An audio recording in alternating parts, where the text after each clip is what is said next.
The great prophet John, quoting the great prophet Isaiah, "Every valley shall be filled, every mountain and hill shall be made low, and the crooked shall be made straight, and the rough ways shall be smooth, and all flesh shall see the salvation of our God." Shall. All this shall stuff. But when? What I want to know is when. When will things get better? When will it get easier? When will I have the peace and the stability that I long for? We wait and we wait and we wait for this future thing to happen and to come true. All the while crying in our soup, soaking our pillows with our tears, and complaining to our friends and our family. But maybe the answer to our demanding when is actually that even as we wait, everything is waiting for us.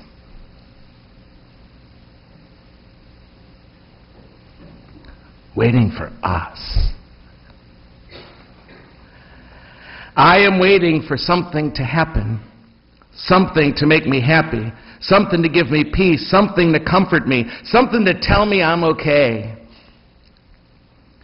But what if while I'm so focused, waiting on something to happen to me, everything is waiting for me? If I just take myself out of the center of things and instead recognize what is already in my midst, I am so focused on what's not yet that I miss what is already. When we see too much of the not yet of the world, it is often because we have made ourselves the center of our world. We have decided in our arrogance that we are the ones who must take care of it all. We know how things should look. We know how things should be happening in our lives. And we've looked around the world from our lofty wisdom and found the world wanting. The first steps of maturity are to take ourselves outside of the center of everything. The very first steps of maturity are to take ourselves outside the center of everything. Those are the first steps of a good marriage, too, and a deep friendship as well.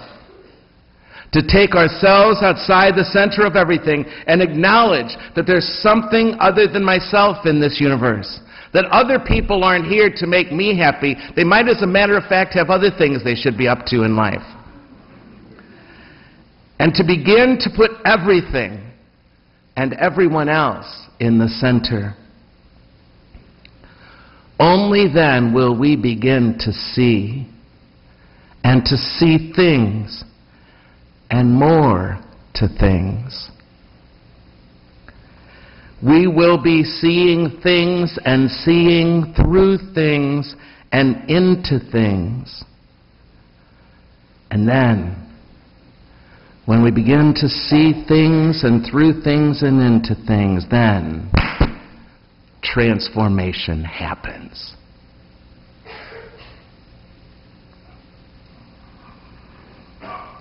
For example, Even though I can think sometimes that I'm so alone in this universe, I begin to realize that I am not actually alone.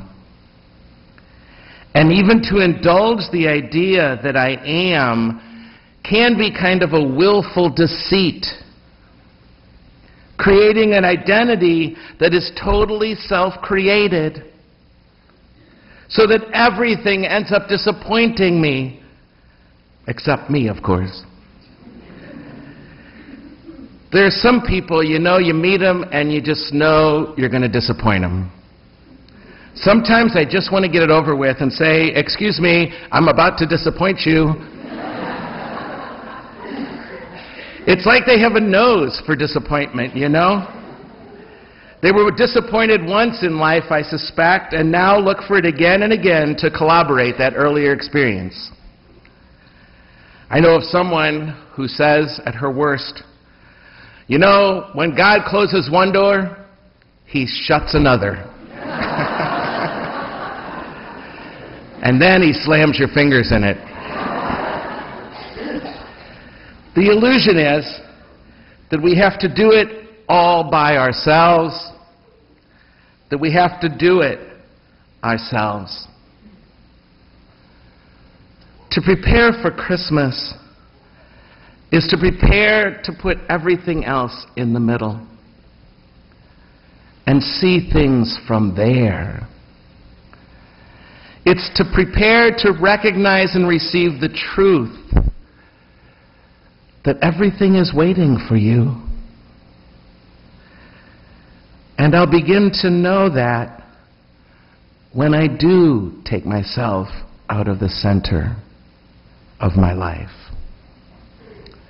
The birds, the tea kettles, the friends, the books, the pot hanging in our kitchens above the stove we enjoy cooking on that are saying to us, even as we cook, here I am, use me. The water you showered with this morning, I hope, is saying, let me stop for a minute on my way to the sea and wash you. And come, you. You name it, everything is waiting to join in the conversation with you and help you. All this help around you all the time, just waiting to be called on any time. Everything and everyone becomes a sort of a memo to self to not fall into the delusion that I am alone and that I have to do this all by myself.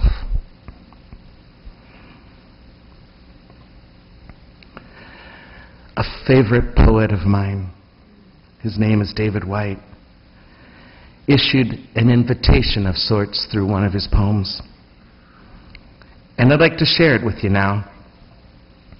If you're anything like me, sometimes hearing a poem for the first time with all the images that the poets gather, it's kind of hard to let in and to hold. And so I'm going to repeat just some of those images as I go. And when I do repeat them, I'm going to put my hand on my heart so you know it's not part of the poem, it's my repetition that's happening just then. But I want to do this so that you can kind of let it in, let it work on you, let it be kind of like our tradition of Lectio Divina, where a word or a phrase might just lift us up and take us out of the center and put everything else in.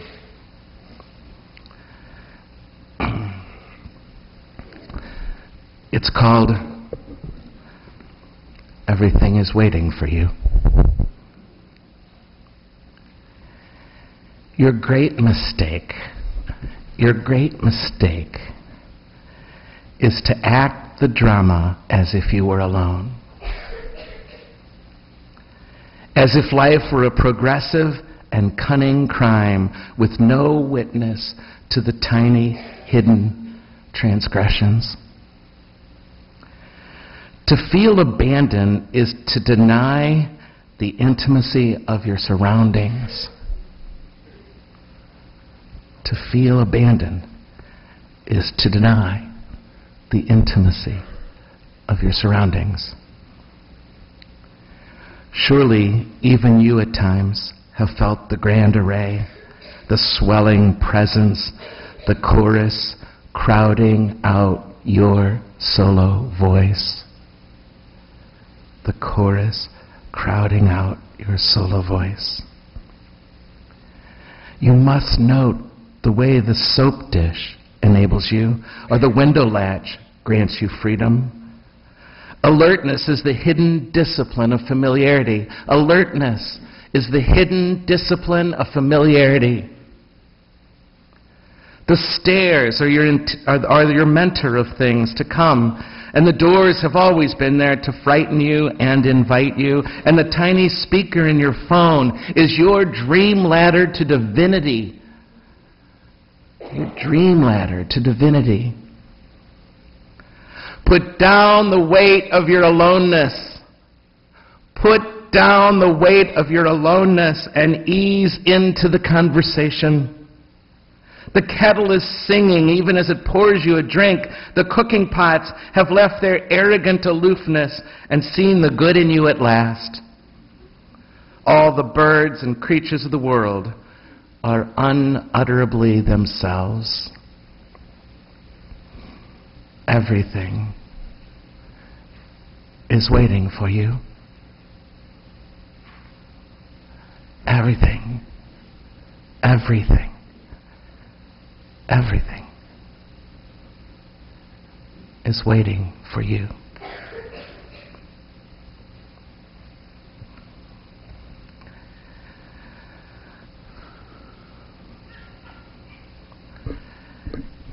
My Advent friends,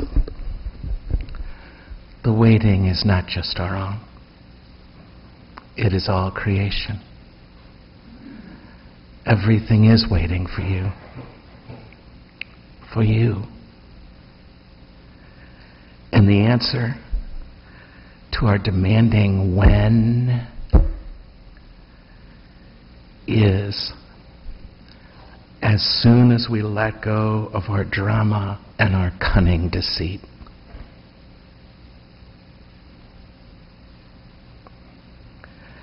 And remember what already is. For the believer, it is not shall,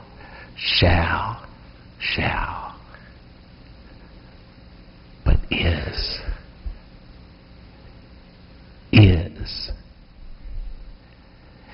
Is.